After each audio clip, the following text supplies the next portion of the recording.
Você está no canal Mais Pag. No momento, iremos iniciar a leitura do primeiro capítulo do livro O Seu Próprio Tapete Vermelho, escrito por Micheline Farias. Identidade. Saiba quem você é.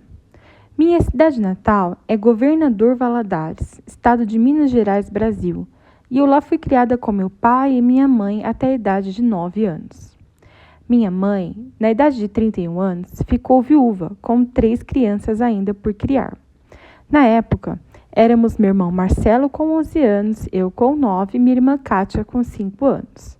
Um recurso de apenas um salário mínimo para nos sustentar após a morte de meu pai não deixou muitas opções para minha mãe. Valadares era famosa pelo polo de exportação de pedras preciosas e semipreciosas, mas se tornou conhecida também pelo grande número de pessoas de lá que imigravam para os Estados Unidos em busca de uma nova oportunidade de vida, e assim foi que minha mãe sozinha veio para os Estados Unidos em 1984, se tornando a pioneira não somente de seus 3 filhos, mas de outros 5 irmãos dela. Quando criança, eu havia recebido uma boa base familiar, uma casa, um lar verdadeiramente estável. Mas com a viuvez de minha mãe, permaneci no Brasil, morando durante 3 anos com meus avós maternos, que eram evangélicos. Minha mãe, naquela época, estava afastada dos caminhos do Senhor. Mas interessante ver que a sua conduta neste país, desde o primeiro dia, foi de uma mulher de valor, que lutaria dignamente para suprir seus filhos. Com certeza, seu coração nobre de não negociar princípios e regado com as orações de meus avós, aguardou e a sustentou em cada passo de sua jornada nos Estados Unidos. Um novo lugar preparado por Deus. A cidade onde moramos agora, Kearney, em Nova Jersey, nos Estados Unidos, é um pedaço de mim, pois aqui estou há quase 30 anos, quando escrevo este livro. Tenho memórias encravadas neste lugar, preparado por Deus, que sempre ocupará um grande espaço em meu coração. Se por algum motivo eu me mudasse para outro canto distante e lá permanecesse por 30 anos, jamais deixaria de passar por aqui sempre que possível. Aqui, eu e Hildo, meu esposo, criamos os filhos Timothy, de 1997, Matthew, de 1999 e Tiffany, de 2004. Dentro de mim, há uma poesia que ressoa frequentemente sobre este lugar. A minha cidade é um pedaço de mim. Na minha cidade escrevi a minha história. Na minha cidade entrei no ensino médio. Na minha cidade ganhei de minha mãe meu primeiro carrinho aos 17 anos e comecei a dirigir. Na minha cidade compus uma música e gravei no auditório do meu ensino médio. No ensino médio da minha cidade alguém me evangelizou. Na minha cidade eu conheci o meu marido em um culto de jovens. Na minha cidade meus filhos nasceram em hospitais por perto. Na minha cidade, criei meus filhos. Na minha cidade, me formei em teologia. Na minha cidade, fiz alianças e me tornei pastora. Na minha cidade, foi onde meu ministério começou. Na minha cidade, foi onde comecei a atuar como terapeuta. Na minha cidade, vi os filhos se formarem na escola onde eu me formei. Na minha cidade, vou lançar um livro. Na minha cidade, continuo servindo na minha igreja local. A minha cidade é o meu tapete vermelho que Deus me deu. É uma das mais belas cidades ao meu redor. Ela é uma cidade com as melhores escolas para eu ter colocado meus filhos. No ranking nacional não, mas para mim, ao olhar para trás, hoje foi sim o melhor lugar que Deus havia preparado para nós. Fui tentada a mudar daqui em inúmeras ocasiões, mas por algum motivo maior sempre decidíamos ficar. Hoje entendo que era tudo parte de um grande plano. Muitas vezes, nós rejeitamos lugares, pessoas, casa, família a quem pertencemos, pois fazemos nossa avaliação pelo ranking que elas ocupam aos olhos dos outros. Pode alguma coisa boa sair desse lugar? Não foi assim que Natanael pensou sobre Jesus, porque este parecia vir de Nazaré? Será que eu poderei crescer tendo este emprego, essa função ministerial, sendo dessa família? Aprenda a ser o melhor que você pode ser no lugar onde Deus te colocou. Fico feliz em dizer que a semente que aqui recebi nessas décadas, hoje posso devolver às famílias dessa cidade servindo, não somente através de minha vida, mas de meus filhos e do meu esposo, o que tem beneficiado as famílias, escola e comunidade local de inúmeras formas.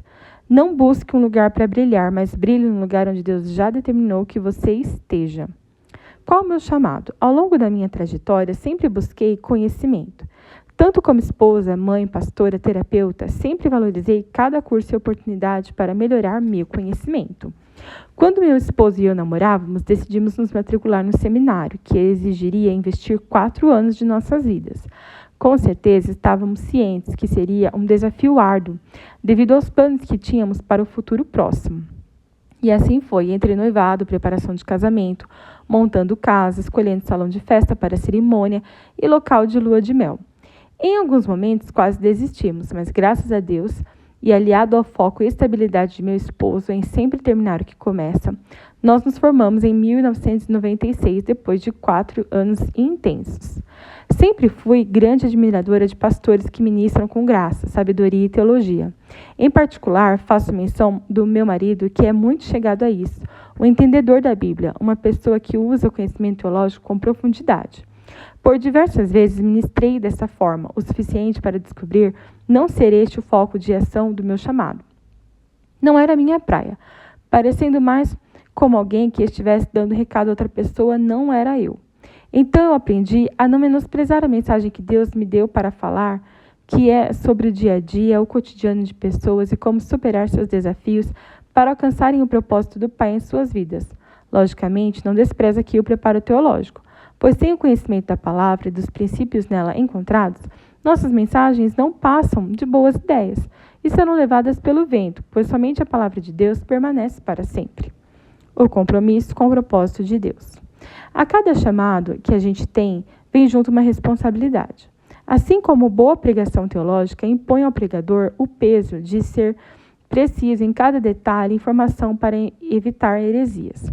Também a minha responsabilidade é pesada, pois quando prego sobre o caminhar diário de uma vida com Deus, isso exige que eu pratique o que anuncio.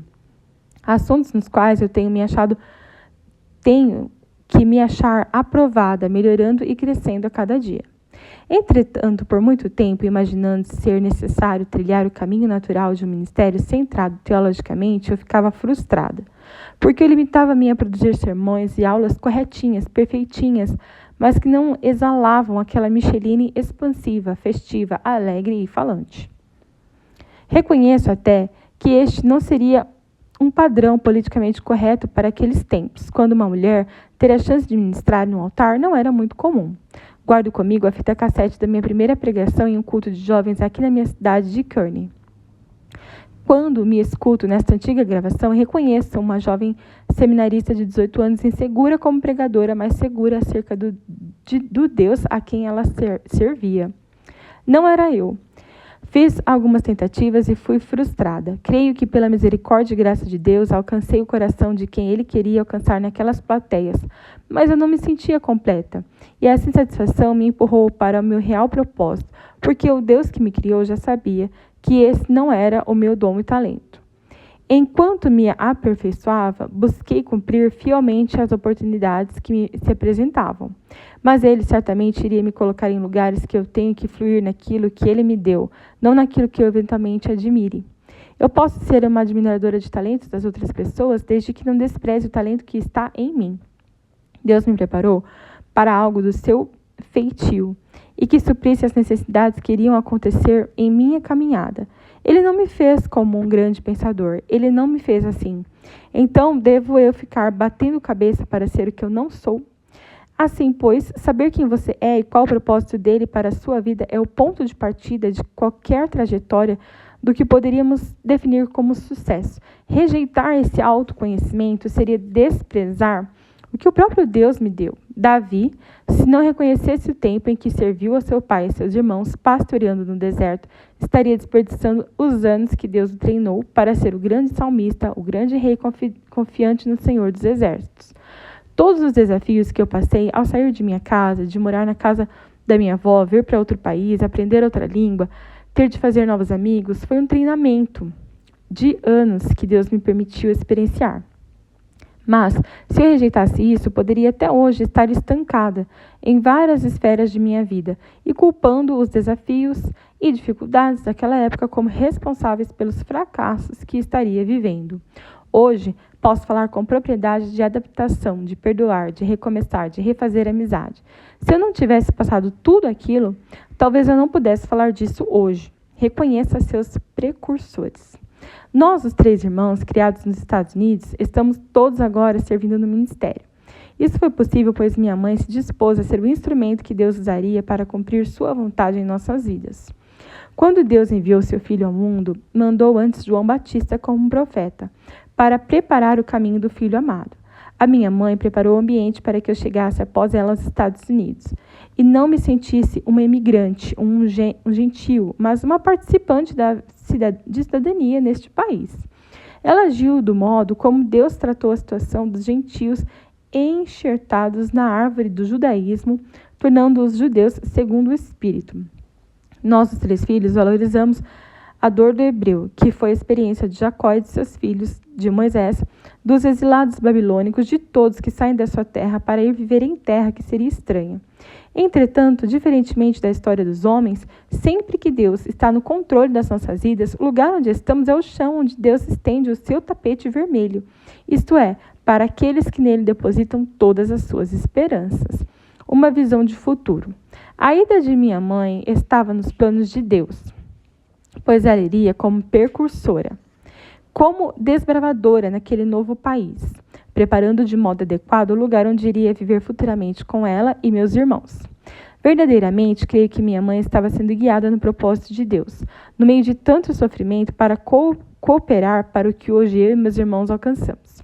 Os meus avós, com quem morávamos, nos quase 4 anos que minha mãe estava nos Estados Unidos, eram evangélicos praticantes e não perderam a oportunidade de nos discipular de perto nesse tempo, confirmando que minha mãe já havia colocado em nós um sentimento de temor a Deus. Desde que minha mãe chegou aos Estados Unidos, ela trabalhou como faxineira, governanta ou babá para nos sustentar. Um ponto importante a realçar é que ela nunca nos levou para limpar casas com ela, e o motivo não era qualquer sentimento de indignidade ou humilhação. Ao contrário, era uma atividade muito bem remunerada para os padrões da época e uma grande oportunidade de alavancagem financeira para imigrantes chegados aos Estados Unidos. Mas a visão dela era que pudéssemos priorizar o estudo e a participação da vida nos Estados Unidos sem prejudicar essa trajetória por qualquer necessidade financeira imediata. Receava que tomássemos gosto por um dinheiro aparentemente fácil para pessoas jovens como nós, o que poderia comprometer possibilidades melhores no futuro. Muitas vezes negociamos tapetes vermelhos do futuro por aparentes tapetes vermelhos momentâneos, não é? Esta mentalidade de escolher o melhor para frente permitiu que seus filhos pudessem dedicar-se mais aos estudos na escola e se integrassem melhor com a nova cultura em que estavam inseridos. O senso comum diria, não, deixe para amanhã o que pode ser feito hoje. Mas a prioridade de minha mãe era uma melhor visão de futuro. Não faça hoje o que pode comprometer o seu amanhã. Não se ocupe com nada que possa impedir você de trilhar um tapete vermelho que está estendido em seu caminho mais para frente. Priorize primeiro as primeiras coisas, como se diz na linguagem empresarial. Precursora na palavra, no temor e amor de Deus. O poder do Evangelho se estende sobre a vida humana de formas muito mais amplas do que imaginamos.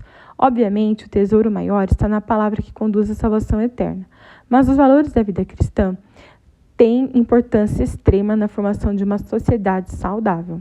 Embora afastada da igreja, minha mãe conservou e transmitiu ensinamentos, exemplos, condutas cristãs para os filhos. Ela foi sal e luz para nós, alicerçando, pavimentando um tapete vermelho de respeito a Deus para todos os seus filhos. Com seu jeitão, minha mãe nos recomendava: vocês não são bichos que apenas se recostam num canto e dormem. Antes de dormir, falem com Deus. Agradeçam tudo que receberam no dia que passou. Na adolescência, eu sempre fui muito temorosa em relação à minha mãe. Eu não aprontava, mas era muito respondona, rápida no gatilho das palavras. Por isso, sempre me encontrava de castigo e com meus privilégios de liberdade bem limitados. Quando uma colega me convidou para visitar a igreja dos portugueses, uma amiga se animou imaginando que lá poderíamos conhecer alguns meninos bonitinhos, bons para namorar. Isso nem me passava pela cabeça, pois não imaginava que minha liberdade de escolha chegaria a este ponto naquele momento da minha adolescência. Aliás, minha mãe, a exemplo do centurião Cornélio dos Atos 10:22, era temente a Deus e nos transmitiu esse respeito e disciplina em nossas vidas, a partir do lar. Percussores ministeriais. Em outra esfera da vida cristã, meus primeiros mentores ministeriais foram meus queridos pastores portugueses Antônio e Isilda Leonardo. Eu não sabia nada da igreja, mas a esposa era uma mulher muito dedicada à obra e eles também me ensinaram a amar a Deus acima de todas as coisas. Eles são um casal muito apaixonado por Deus e o Evangelho. Com eles eu aprendi exatamente isso e até hoje temos um relacionamento de amor e aliança entre minha família e a família deles. Deus nos deu a alegria de estendermos nossa aliança entre nós e eles, nós e seus filhos e nossos filhos, e se Deus permitir, entre nossos filhos e seus netos. Eles me treinaram para o ministério e eu posso dizer que a influência maior deles em minha vida e do Hildo foi nos ensinar a ter um amor por Jesus assim muito forte. Eles eram apaixonados por Deus haver alcançado a vida deles e passavam essa mensagem com tal graça que nos fazia desejar obter o mesmo. Hoje tenho o privilégio de mentorear sua filha, que é líder de um ministério americano muito abençoado no nosso estado. E em algumas ocasiões, essa filha deles, juntamente com seu esposo, mentorearam meus filhos em alguns de seus desafios. De todas as alianças que desfrutamos em vida, acho essa uma das mais lindas, pois é baseada em honra, amor, respeito mútuo entre pessoas de diferentes nacionalidades, cultura e visão. O próximo mentor foi o meu irmão, pastor Marcelo. Ele mentoreou a mim e ao Hildo no ministério cristão, na liderança em uma igreja local. O casal anterior agiu profundamente na minha conversão, na minha vida e do Hildo com Deus, a sonhar em ter ministério e nos desafiar a liderar alguns ministérios na igreja, como adolescentes, jovens, etc., a desejar servir a Deus. Já o pastor Marcelo realizou este propósito de forma prática, nos ensinando como trilhar os caminhos mais difíceis do ministério. Acreditou na gente, colocou-nos à frente de responsabilidades, acreditou no nosso potencial, nos colocava expostos a todos os níveis de trabalho ao lado dele e até hoje, frente a um desafio ministerial, temos a confiança na visão e orientação dele. Esta é a recomendação do apóstolo Paulo quanto aos nossos orientadores de vida espiritual. Obedecei aos vossos guias e sede submissos para com eles, pois velam por nossa alma, como quem deve prestar contas, para que façam isso com alegria e não gemendo, porque isto não aproveita a vós outros. Nenhum dos nossos precursores foi um peso para nós, e nem fomos um peso para eles. Nem sempre foi tudo um mar de rosas, mas nunca ferimos o princípio de submissão à nossa liderança. Serei eternamente grata a cada precursor que Deus colocou em meu caminho. Todas as coisas que vivi só fizeram sentido e consegui enxergar por causa da minha experiência com Deus. Mas, para eu o enxergar, Ele usou pessoas que derramaram seu amor e sua visão em minha vida. Primeiro, lá em Valadares, a minha avó orava, cuidava da gente. Ela fez um papel na idade da infância. Então, quando chegamos na América, um caminho aberto para minha mãe, tudo se encaixou e eu tive minha experiência com Deus. Na verdade, meu maior tapete vermelho, que também é estendido a toda a humanidade, é o poderoso sangue de Jesus. Ao olhar para meus precursores, uma enorme responsabilidade pesa em meu coração. Tudo isso que recebi não pode morrer em mim.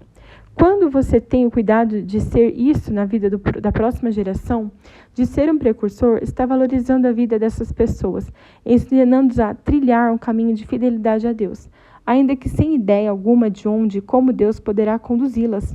Portanto, uma forma de honrar também nossos precursores é levar adiante o legado que um dia derramaram sobre nós. Não se faça de vítima. A pessoa que não se apropria do que tem e apenas se vitimiza, que se lamenta pelo que não tem, acaba caindo numa coisa que alguns estudiosos do comportamento humano criaram uma palavra parálise, isto é, paralisia por análise.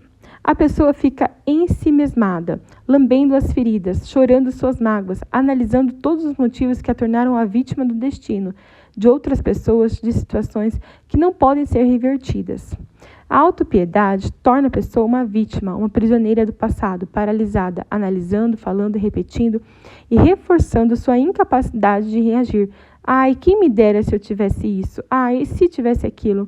Se não fossem as escolhas do meu pai? Se não tivessem feito isso comigo? Desse modo, ela nunca vai fazer de seu sonho um roteiro de viagem. Ao contrário, o seu passado será um pesadelo, capítulo por capítulo, a cada dia que viver, contaminando e comprometendo completamente seu futuro e servindo. Não se fazer de vítima é algo que você precisa aprender como uma disciplina de libertação, como um exercício de perseverança. Afinal, a vitimização foi incorporada na sua autoimagem e você já se fez de vítima em qualquer situação, pois se tornou um hábito, como se fosse uma segunda natureza. Com o tempo, a pessoa conseguirá justificar o seu espírito de vítima com argumentos que a separam de pessoas e lugares que Deus tinha preparado para ela. Eu estou aqui em tal lugar e as pessoas não me valorizam. Acho que Deus tem um novo tempo para mim e sinto que Ele está abrindo uma porta melhor. Sendo um chamado de Deus, ninguém pode ser contra você trilhar os seus próprios caminhos e os frutos irão demonstrar isso com o tempo. Mas quanto exagero existe nessas afirmações feitas em momentos de vitimização ou orgulho, quando mais tarde vemos que essas pessoas ficam paralisadas, sem frutos ou até mesmo rodando em volta sem nada alcançar. Isso acontece em várias esferas da vida, não somente na ministerial, mas na familiar, na profissional e etc. Uma fuga sem destino. Eu atendo muitas mães e esposas que estão bufando uma frase. Pastora, apesar de não ser mais jovem em idade, ainda me sinto nova e quero viver e aproveitar minha vida. Estou cansada de ficar criando menino, arrumando casa, servindo o marido e tal. Sinto que ninguém aqui valoriza meu esforço, nem meu marido, nem meus filhos. E se ficar aqui, vou acabar morrendo. Tal desabafo revela, sim, que há uma falta de propósito, de objetivo em viver os papéis que podemos desempenhar com alegria como cônjuges, pais e mães. Cônjuges esgotados, não encontrando uma fonte de renovação, de reconhecimento de identidades e papéis, e de apoio em exemplos de vida. Parecem sair numa corrida sem rumo, numa viagem sem destino. Sem renovação da sua essência como filhos abençoados de Deus, procuram mudar a aparência, a se vestir como adolescentes e a se entregarem a novos amores. Isso é viver? A pessoa começa uma jornada de servir ao ego dela, numa viagem de desperdício que as lança no fundo do poço, perdendo tudo aquilo que um dia pediram a Deus em oração. É com tristeza que também tenho presenciado esse argumento na vida de muitos que antes serviam fervorosamente em igrejas. Vitimizando-se, muitos dizem: acho que aqui meu tempo acabou, pois não chegarei a lugar nenhum fazendo o que estou fazendo.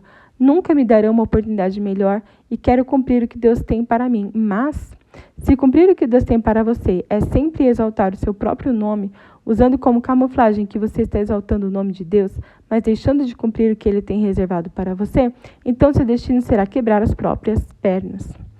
As primeiras coisas que são destronadas na vida das vítimas é o seu eu, que se torna pesado, enfadonho. Enquanto não destronarem este ego, culparão a todos e a tudo pelas suas insatisfações.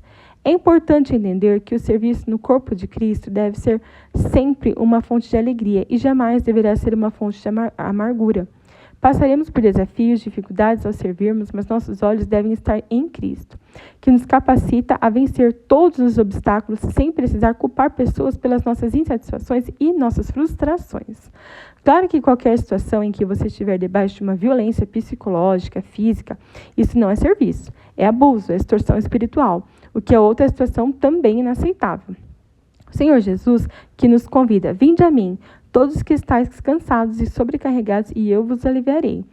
E é o mesmo que nos promete: tomai sobre vós o meu jugo e aprendei de mim, porque sou manso e humilde de coração, e achareis descanso para a vossa alma, porque o meu jugo é suave e o meu fardo é leve. Tapete vermelho ou lençol de lágrimas? Somos chamados a servirmos a Deus, e isso inclui estar servindo aos homens. Mas, infelizmente, algumas pessoas, ao não compreenderem que nossa recompensa vem do próprio abençoador, tornam-se amarguradas, a exemplo de Abraão, ao reclamar que não lhe nascia um herdeiro. Mas a gente não vê isso em Jesus. Ele servia em todo o tempo, e o resultado nem sempre era agradável de imediato, mas a ele importava seguir fazendo o que o Pai lhe havia enviado. O serviço cristão abre portas para você cumprir o seu propósito dado por Deus, mas cada recompensa virá ao seu tempo. Vivemos numa sociedade doentia que patrocina e incentiva um espírito de miséria, de compartilhar desgraça, de produzir derrotados, multiplicar perdedores e vitimizados, sem nenhuma chance de alcançar a superação de obstáculos e atingir conquistas. E a mídia, em geral, exalta o pessimismo e vitimismo. Cada dia na vida de um auto-vitimado é um lençol de lágrimas. No outro extremo, se alguém compartilha algo feliz, positivo, pode ser visto como uma pessoa orgulhosa, querendo aparecer. A arrogância e o orgulho não precisam ser necessariamente a consequência de experimentarmos um sucesso. Dependerá sempre da nossa atitude, de compartilharmos ou não, ou nos fecharmos completamente em torno das coisas que conquistamos. Mas, sem dúvida, um tapete vermelho se tece com fios de esperança, mas nunca com os pesados e machucantes grilhões da amargura. Sonhos são roteiros de viagem. Sem a influência do Espírito Santo em sua mente, a pessoa não sonha, apenas autoilude e ela acha que é um sonho. O que é um sonho, afinal? É uma visão de um futuro melhor, dada por Deus, que conhece muito além do tempo humano. Nessa perspectiva, os sonhos se tornam roteiros de viagem, quando uma pessoa absorve e aceita uma boa fonte do seu sonho como objetivo de transformação da sua realidade. José sonhador. Veja um exemplo de José e de seus 2 filhos que nasceram no Egito, Efraim e Manassés. José, ao primogênito, chamou de Manassés, pois disse: Deus me fez esquecer de todos os meus trabalhos e de toda a casa do meu pai. Ao segundo, chamou-lhe Efraim, pois disse: Deus me fez próspero na terra de minha aflição. Ao escolher o nome dos filhos, José continuou a crer no sonho de prosperidade que Deus lhe prometera, embora ainda estivesse vivendo na terra da aflição. Um dos processos reais na vida espiritual é que Deus sabe todas as minhas dores. Ele não disse para eu viver preso às minhas dores. Dos meus pecados, ele tem a capacidade de esquecer. Então, por que devo eu ficar ancorado no passado, quer as coisas boas ou ruins? Interessante isto, porque eu lembrar de coisas boas que faziam parte da minha infância, como a cidade, casas, lugares onde vivi e visitei, não sinto muitas saudades, mas não tenho trauma das experiências negativas vividas ali que poderiam ter se tornado uma ferida aberta até o dia de hoje. O Deus que nos impulsiona a sonhos de um futuro melhor é o mesmo Deus que nos liberta da saudade e dos pesadelos do passado.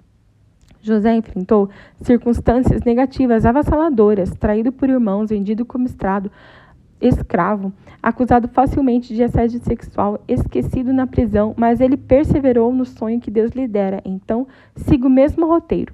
Não importando a sua circunstância hoje, se a situação que você se encontra hoje não é o sonho que um dia Deus lhe deu, continue a jornada sem se prender aos que seus olhos veem no natural. Construa, alcance e caminhe sobre o seu próprio tapete vermelho, mesmo que seja administrando o interior de uma prisão, como aconteceu a José, pois um dia virá recompensa da parte de Deus, como foi com José. Não é ufanismo, mas em um roteiro traçado por Deus aos que seguiam pelos sonhos que Ele mesmo concede. Os sonhos podem estar ao longe, e aqui e ali pode ter uma cruz, pode ter calvário, mas a gente passa esse conceito e reafirma essa esperança ao anoitecer, pode vir o choro, mas a alegria vem pela manhã. Em qualquer situação, seguindo-se ao pranto, ao desespero, deve aparecer uma alegria, um sorriso, a convicção do socorro de Deus. A vida traz as suas aflições, lutas e batalhas. Por isso, todos nós, principalmente os que se fazem de vítimas, precisamos de um roteiro de viagem ao país dos sonhos, o futuro que é dado por Deus. Obrigada por acompanhar a primeira parte da leitura do primeiro capítulo do livro O Seu Próprio Tapete Vermelho, escrito por Micheline Farias.